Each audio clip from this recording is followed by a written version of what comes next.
झारखंड के retired IAS की पत्नी और निलंबित बीजेपी नेत्री सीमा पात्रा घर में काम करने वाली मेड सुनीता पर 3rd डिग्री टॉर्चर करने लगी तो उनके बेटे आयुष्मान पात्रा ने विरोध किया था। इस पर सीमा पात्रा ने अपने पुत्र को ही मनोरोगी घोषित कर रांची की चर्चित मानसिक आरोग्यशाला रिनपास में भर्ती करा दिया था। हद तो यह हो गई कि उन्होंने बेटे के हाथ में बेड़ियां लगाकर उसे जबरन यहां दाखिल कराया था। सोमवार को जब सुनीता के टॉर्चर की खबरें छपी तो उन्होंने अपने पुत्र को आनन फानन यहां से रिलीज करवा लिया।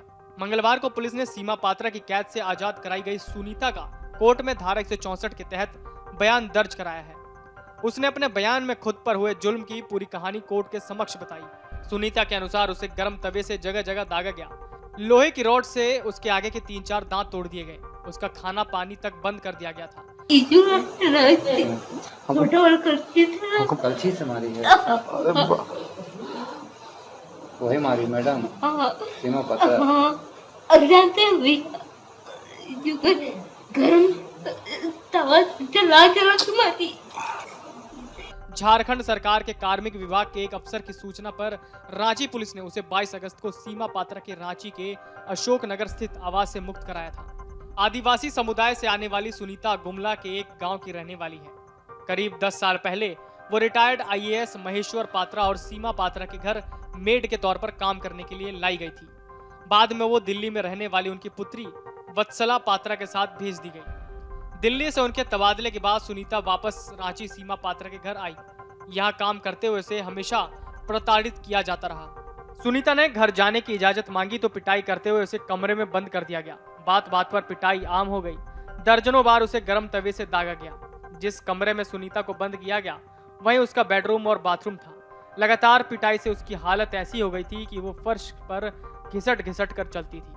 अगर गलती से सुनीता का पेशाब कमरे से बाहर चला जाता तो उसे अपने मुंह से उसे चाट कर साफ करना पड़ता था। नौकरानी सुनीता ने बताया, अगर आज वो जिंदा है तो मैडम के बेटे आयुष्मान की वजह से।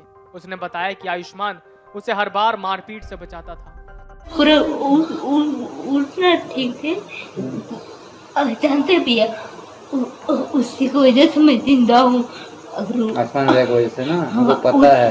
आयुष्मान रे हमको बोलते थे, ठीक ना? तुम सही हो जाएगी, तुम एकदम सही होगी, ठीक ना?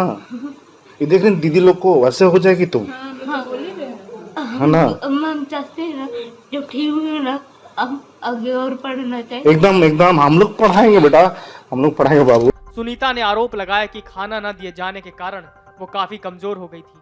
यहाँ तक कि उससे खड़ा तक नहीं हुआ जाता था। इसके बावजूद सीमा पात्रा उससे घर के काम करवाती थी। काम न करने पर बुरी तरह मारपीट करती थी। इस मामले में पुलिस ने बताया कि नौकरानी सुनीता के ठीक होने के बाद उसे अदालत के सामने पेश किया जाएगा। बयान के आधार पर आगे की कार्रवाई होगी। सुनीता पर हो रहे जुल्म की जानकारी किसी तरह कार्मिक विभाग के अफसर विवेक बास्की को मिली। इसके बाद उन्होंने डीसी राहुल कुमार सिन्हा के पास शिकायत दर्ज कराई। पुलिस ने मजिस्ट्रेट की मौजूदगी में सुनीता को मुक्त कराया। तो उसको भी निकालेंगे, हम उसका दोस्त है कॉलेज के। अच्छा, बास्की नाम, बास्की। आप अरे नहीं बाबू, तो ठीक हो जाएगी। वहीं विवेक बास्की की शिकायत पर मामला दर्ज कर लिया गया। भाजपा नेत्री पर सनसनीखेज आरोप के बाद कांग्रेस विधायक दीपिका सिंह पांडे ने भाजपा को घेरा है। उन्होंने ट्वीट कर कहा कि लानत है आपकी नेता सीमा पात्रा पर, जिसने एक महिला को बंधक बनाकर उसके साथ क्रूरता की सभी हदें पार कर दी। कहा कि स्मृति ईरानी क्यों सोई है। भाजपा का महिला मोर्चा, उतरिए सड़क पर और सख्त सजा की मांग करिए। Video desk अमरउजाला.com।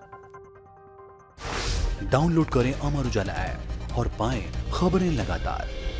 अगर आप ये वीडियो YouTube पर देख रहे हैं तो हमारे चैनल को सब्सक्राइब करें और बेल आइकन को दबाना ना भूलें। अगर आप Facebook पर ये वीडियो देख रहे हैं तो हमारे पेज को लाइक करें।